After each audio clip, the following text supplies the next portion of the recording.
Isitayo ang lahat para sa panalangin.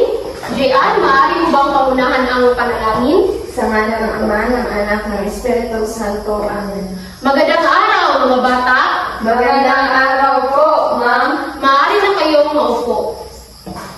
Meron bang lumiban sa klase ngayong araw? Wala po. Mabuti. Bago natin simulan ang tatalakayin natin ngayon, ano nga ba ang pangalan? Yes, Julia? Ang pangalan po ay tumutukoy sa ngalan ng tao, bagay, hayop, lugar o mga pangyayari. Tama.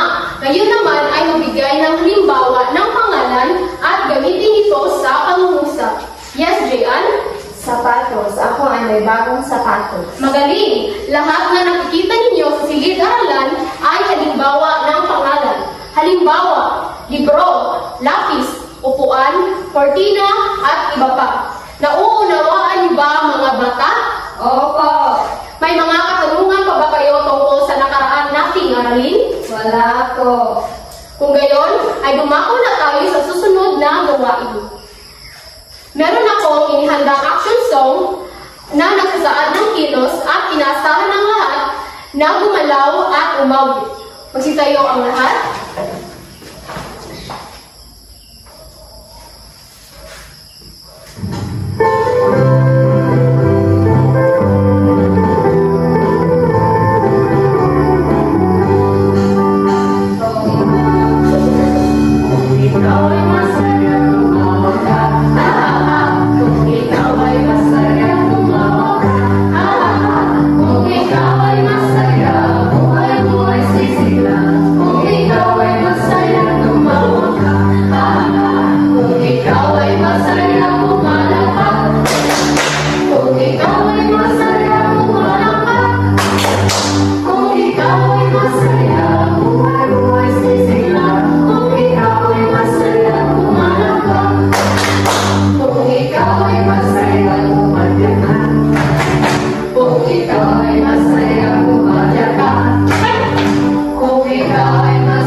Maraming salamat. Maaari na kayong maupo. Ngayon, ano-ano ang mga kilos ang pinapakita ng ginawa natin habang umaawit? Yes, Julia? Sumasayaw po. Kajian? Tumawa, umawit at pumalakpak. Mahusay. Ang mga salitang ibinigay ninyo ay halimbawa ng salitang nagsasaad ng kilos o galaw. At ito ay tinatawag na pandiwa. At ito ang ating mapag-aaralan sa araw na ito. Ngayon, ay meron akong ikukwento sa inyo. At gusto ko na makinig kayo na mabuti dahil mamaya ay meron akong mga katanungan. Ano ang gagawin kapag si teacher ay nagkukwento? Yes, Jian? Makinig at umupo ng maayos. Tama, makinig at umupo ng maayos. Handa na ba kayo? Opo. Makinig ng mabuti. Ang batang masipag. Sa bahay nila ay lagi mo siyang makikitang may ginagawa. Nagwawalis at nagdidilig ng halaman. Nagpupunas siya ng mga alikabok sa upuan. Pagkatapos ng kanyang gawain ay hindi nalilimutang mag-aral. Nagbabasa siya ng mga kwento, nagsusulat ng pangalan, at kung minsan ay gumuguhit ng larawan at nagkukulay. Kay sipag talaga ni Tina. Tuwang-tuwa tuloy ang kanyang ama't ina. Ngayon ay meron akong mga katanungan sa inyo. Sino ang bata sa kwento? Yes, Julia? Si Tina po. At ngayon, ano-ano ang mga salitang kilos o galaw na ginagawa ni Tina sa kwento? Yes, Jian? Nagwawalis, nagdidilig ng halaman, nagbabasa, nagsusulat, nagkukulay, gumuguhit, at nagpupunas ng upuan. Tama! Ang mga kilos na ginawa ni Tina sa kwento ay halimbawa ng salitang kilos o pandiwa. Ngayon naman ay isasakilos natin ang ilan sa mga bagay na ginawa ni Tina. Lahat tayo ay tumayo. Ano nga ba ang unang ginawa ni Tina? Nagwawalis. Paano nga ba ang magwalis? Magaling!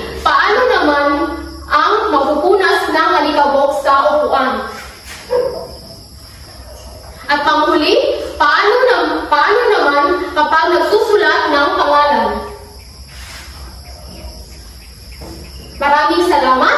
Maaari na kayong maupo. Mga bata, noong ginawa ninyo ang ilan sa mga gawain ni Tina, ano ang inyong ipinakita? Jayan? Kumilos. Tama, kayo ay kumilos o gumalaw. Ano naman ang tawag sa salitang kilos o galaw?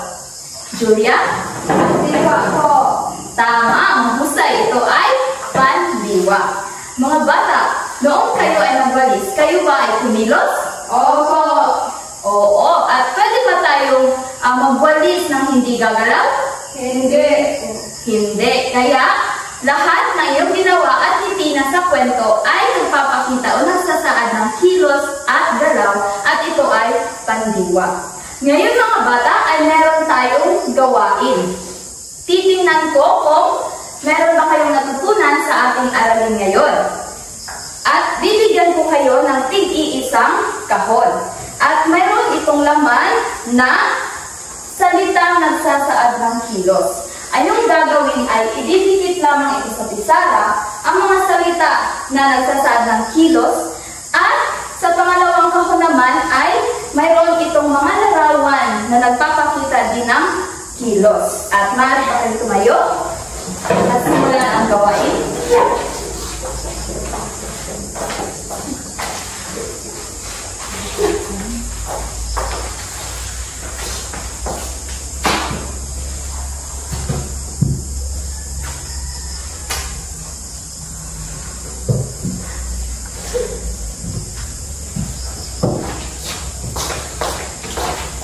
Maraming salamat mga bata. Ngayon, i-check natin kung tama ba ang inyong mga sagot. So, sabay-sabay natin basahin. Tumatalon. Opo. Lumalangoy. Tama ba ang inyong mga sagot mga bata? Opo. Magaling. Ang salitang tumatalon, umuupo at lumalangoy ay salitang nagsasaad ng kilos. At dito naman sa pangalawa ay ang mga larawang nagsasaad ng kilos. Ito ay natutulog, tumatalon at tumatakbo. Kinagagala ko mga bata na mayroon kayong natutunan sa ating aralin ngayon. At ngayon, lumako naman tayo sa ating pagtataya. Ang pagluto rito ay ibigay ang salitang kilos na isinasaad sa larawan. Anong gagawin lamang ay mayroon akong marker dito at dito na isusulat sa pisara. So, halimbawa sa number 1, ang isda ay ano ang pinapakita ng kilos sa larawan? Lumalangoy.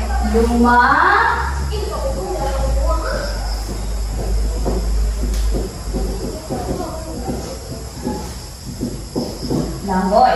Naunawaan ba ako mga bata? Opo. O, sino naman ang sasagot sa number 2? Yes, Julia?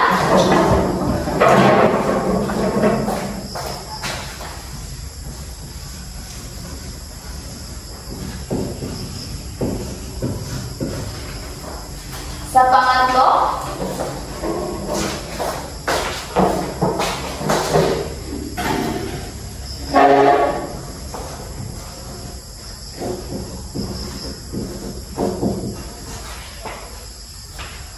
Ngayon, i-check natin kung ang inyong mga sagot ay tama ba. Sabay-sabay natin basahin. Ang aso ay tumatahol. Ito ay tama. Ang panghuli, ang bata ay kumakanta. Ito ay tama. So, bibigyan natin ang sarili ng 3 palakpak. Maraming salamat mga bata. Inagagalak namin na mayroon kayong natutunan sa ating aralin ngayon. Para sa inyong takdang aralin, maaari ba kayong kumuha ng isang buong papel at isulat ang inyong assignment.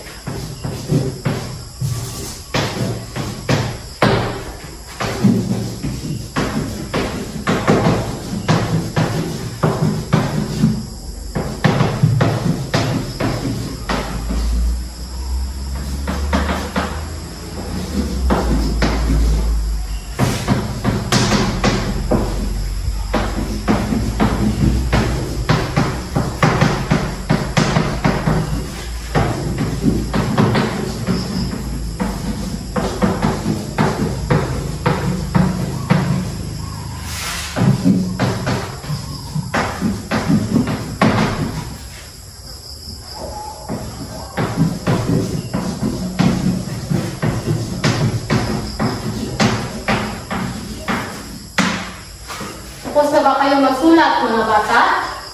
Opo. At yun lamang ang Ating aralin ngayon at maaari ba kayo magsitayo para sa ating panalangin? Sa ngalan ng Ama, ng Anak, ng Espiritu Santo. Amen. Paalam mga bata! Paalam